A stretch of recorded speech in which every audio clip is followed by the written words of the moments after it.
Bom, o meu tema é esse. Eu não preparei data show por conta do tempo. Toda vez que a palestra tem menos de 30 minutos, eu não preparo data show. Então, a minha pergunta é possível fazer um testamento sem as formalidades legais estritas?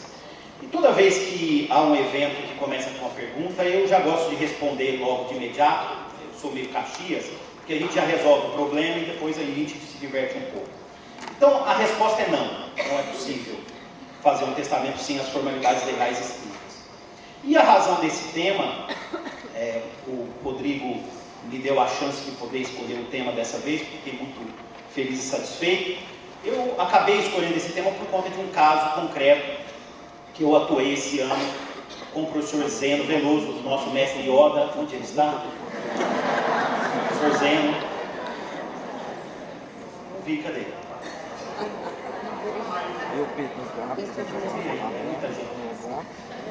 E foi um caso em que o STJ acabou admitindo, numa conversão de uma decisão democrática no julgamento de turma, acabou admitindo um testamento sem as formalidades legais, um testamento público, que foi celebrado na vigência do Código de 1916, numa realidade que ocorria muito no interior de São Paulo, e talvez em outros locais do interior do Brasil, que é se fazer o testamento com aquilo que se chama de, eu até não conhecia essa expressão, mas as pessoas da área notarial e registral talvez conheçam, com aquilo que se chama de testemunha de viveiro. Já ouviram falar dessa expressão? Testemunhas de viveiro? O que é isso? Como vocês sabem, tanto pelo Código de 1916, artigo 1632, como pelo Código de 2002, artigo 1864, o testamento público ele exige uma série de formalidades. Então, a presença de testemunhas, eram 5 testemunhas no Código de 16, agora são 2 testemunhas, que as testemunhas estejam presentes, que elas estejam presentes na feitura e na leitura do ato testamentário, que haja unicidade de todos os atos correlatos, e no caso em questão, isso eu repito, era muito comum no interior de São Paulo, as testemunhas não compareciam, elas na verdade assinavam o termo depois. Diante de uma dificuldade de se encontrar 5 testemunhas, muitos tabelionatos tinham uma prática de fazer o testamento e depois escolher lá algumas pessoas que trabalhavam próximo do cartório as assinaturas. Então, um taxista, uma pessoa que vendia picolé na porta do cartório, entre outras pessoas que ali se encontravam. E a verdade é que esse testamento foi feito sem nenhuma das formalidades, nenhuma delas. E eu vou voltar a isso, vou voltar a abordar essa questão. Várias pessoas já falaram por uma ou outra razão, eu também sinto isso, só que as minhas razões talvez sejam diferentes das outras pessoas que falaram. É patente, não só no Brasil, mas talvez no mundo inteiro, que exista um movimento para a destruição do direito. Existe um movimento de destruição das categorias jurídicas. Existe um movimento para que outros argumentos vençam o argumento jurídico. Se o evento fosse de contratos, eu falaria talvez que esse movimento estaria guiado pela economia. Mas como o evento é de família e sucessões, a gente pode dizer que esse movimento é guiado pela tal da moral e dos bons costumes, que eu até hoje não sei bem o que é. E nós, na verdade, temos que lutar contra isso. Já que nós estamos num momento com tantas pessoas que se deslocaram no Brasil inteiro para debater o direito de família e o direito das sucessões, a verdade é que eu, como civilista, e vários de vocês, na verdade todos vocês são civilistas, nós representamos uma classe que existe há 2000 anos. E que há 2000 anos vem lutando pela construção da civilização. Civil, civilização, civilista. E na verdade a gente não pode admitir que esses movimentos nos vencem. Nós temos que continuar lutando, cada qual com a sua bandeira, cada qual com a sua categoria preferida, que os institutos privados sejam mantidos, porque afinal de contas, para isso é que servem os civilistas. Por que eu digo isso? Porque existe realmente uma tendência na jurisprudência do STJ em mitigação de um ou outro elemento testamentário. Então, um dos primeiros julgados, o número é fácil de guardar, está no informativo 435 do STJ, para aqueles que gostam de anotar, no informativo 435, esse é um dos primeiros julgados em que o STJ admitiu mitigação de formalidades testamentárias. pela falta de 2 testemunhas.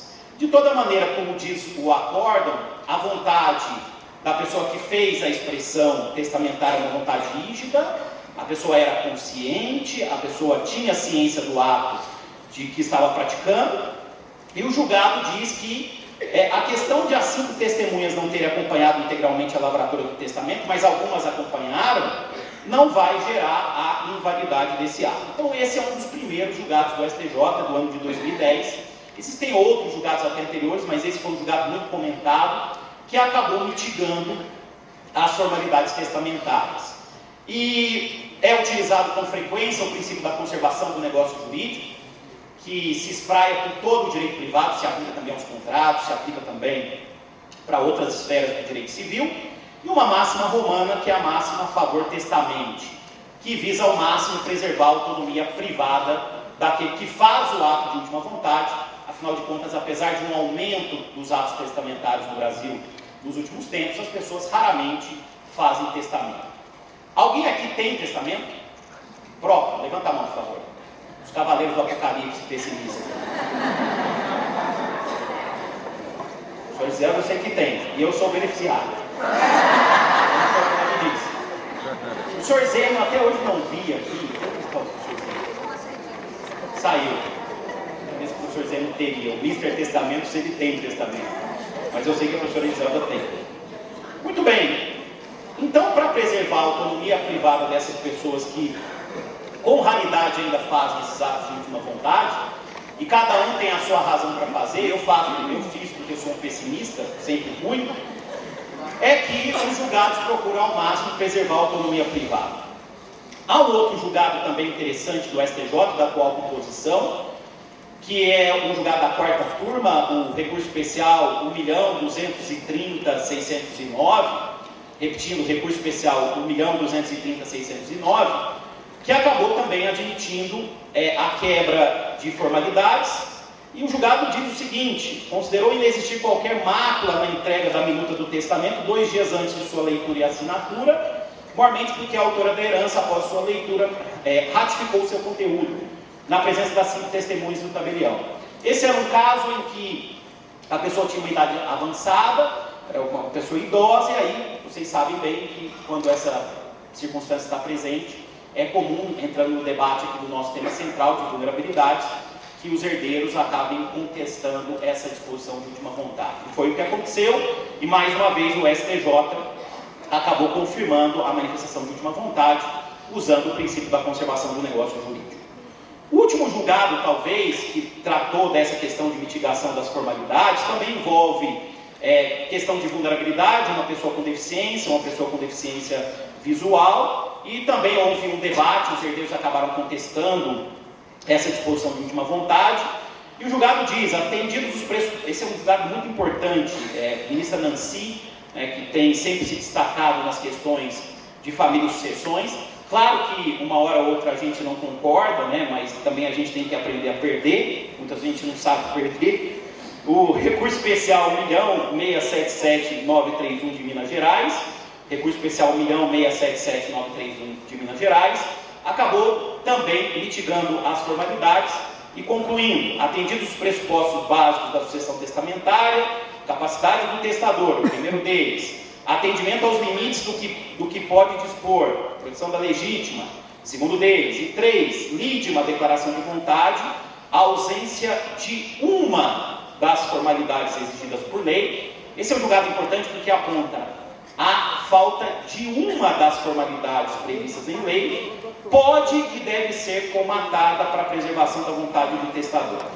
O julgado diz, havia capacidade cognitiva, a pessoa tinha a condição de expressar o ato. Aliás, nesse ponto, senhores, o estatuto da pessoa com deficiência, ele é perfeito, porque dialogando a parte relativa ao testamento com a parte geral do Código Civil, o que se tem hoje, o que o professor Zeno, que agora está aqui, sempre defendeu, nosso mestre Yoda, é a necessidade de você analisar, o senhor sabe o que é o mestre Yoda, né? O senhor se nota, a necessidade, e ele é rápido, ele parece que é inofensivo, rápido e perigoso, esse é sendo veloz. Então, no final das contas, esse é um julgado que acabou preservando a vontade, porque havia rigidez, e me parece um julgado perfeito também de mitigação. A doutrina tem destacado isso, existem julgados também que acabam mitigando a falta de uma outra formalidade de testamento particular. São casos de menor importância, porque afinal de contas os principais debates acabam dizendo respeito, sem dúvida alguma, ao testamento público. Eu concordo muito com esse último julgado, que é possível mitigar uma formalidade, mitigar outra formalidade, mas como disse o próprio professor Zeno no caso em que nós atuamos, o testamento ele é feito pelo próprio nome para atestar a última vontade do autor da herança. Se você não tem nenhuma formalidade, como é que você pode ter essa atestação da vontade? Mesmo havendo uma condição de cognição, mas como é que eu vou atestar essa cognição? Foi justamente o que ele disse no trabalho dele. E aí eu volto ao que estava dizendo para vocês. É claro que nós, aqui acho que a grande maioria, nós concordamos com julgados que acabam, hora ou outra, mitigando ou relativizando conceitos. Essa semana, a quarta turma do STJ acabou decidindo até que, enfim, que é possível fazer inventário extrajudicial havendo testamento. Uma decisão que era muito esperada. E, no final das contas, é interessante, porque eu, há um ano atrás, não tinha rede social, hoje eu tenho, eu gosto de usar um artifício, que é colocar o julgado e pedir para os seguidores debaterem. Muitas pessoas elogiaram, mas alguns criticaram. O STJ acabou legislando. E aí eu fico pensando, se a jurisprudência não pode, uma hora ou outra, trazer uma mitigação de um conceito, como foi também um julgado recente que acabou mitigando na adoção a diferença de 16 anos entre o adotante e o adotado, para que jurisprudência? Para que julgadores, pessoas naturais? Daqui a pouco, então, a gente pode perfeitamente somente ter as ações decididas por robôs, porque o robô não tem essa maleabilidade.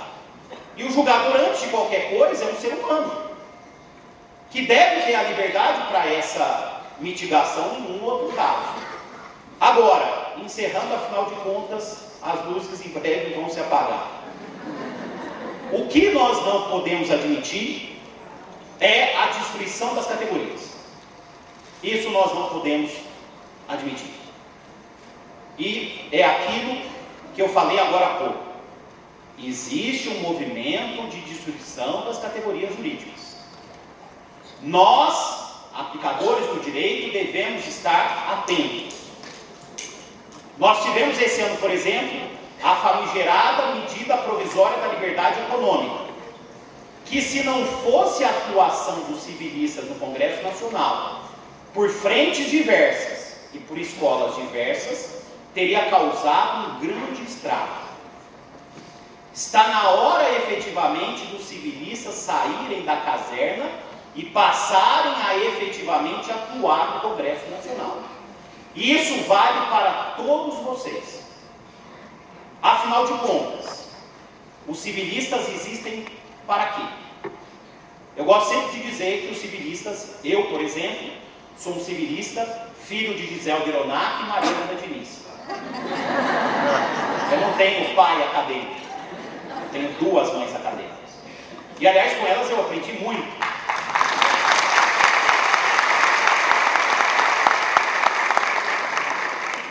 Fui orientado por duas mulheres. Até porque eu não sei se eu aceitaria a orientação de um homem.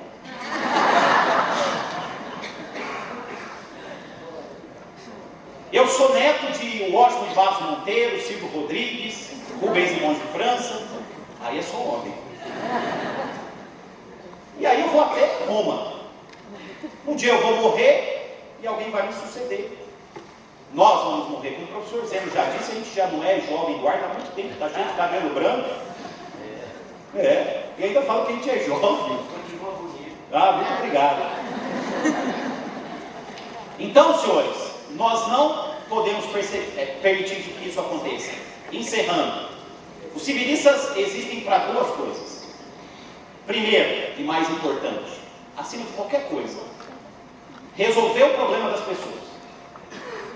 Nós sempre existimos para isso. Há 2000 anos, nós resolvemos o problema das pessoas. Desde acidente de briga, hoje acidente automóvel, passando pelo divórcio e chegando nos temas ultra avançados. Até hoje se ensina direito civil, curtiço, cai e neve. Mas a verdade é que quando a gente sai da faculdade, a gente nunca encontra esses três desgraçados, né? Tá sempre muito piores do que a gente. Como a Fernanda Cartucci diz, é sempre hard crash case. Essa é a primeira razão dos civilistas existirem. Resolver o problema das pessoas. Guardadas as devidas proporções, repetindo, cada um com a sua bandeira e com aquilo que defende, que eu defendo as categorias, hoje, essa é a nossa finalidade. A nossa segunda finalidade é permitir circulação. Circulação de tudo. De pessoas, de negócios. Aliás, a própria palavra negócio, de negócio jurídico, vem de neg ócio, negação do ócio. Para isso que a gente existe. E para isso que a gente deve sempre atuar. Nesse tema, responder sim para essa pergunta é destruir o Instituto do Testamento. Afastar a sua finalidade. Afastar a sua efetividade. Tornar o Instituto inútil. E por isso que a resposta não pode ser sim. A gente fica muitas vezes tentando ir para um lado para o outro, mas Cícero já dizia isso, que a razão está no meio do caminho. A solução está no meio. E é isso que a gente tem que buscar, e é isso que eu vou procurar fazer sempre, como civilista, até que a luz se apague. Muito obrigado.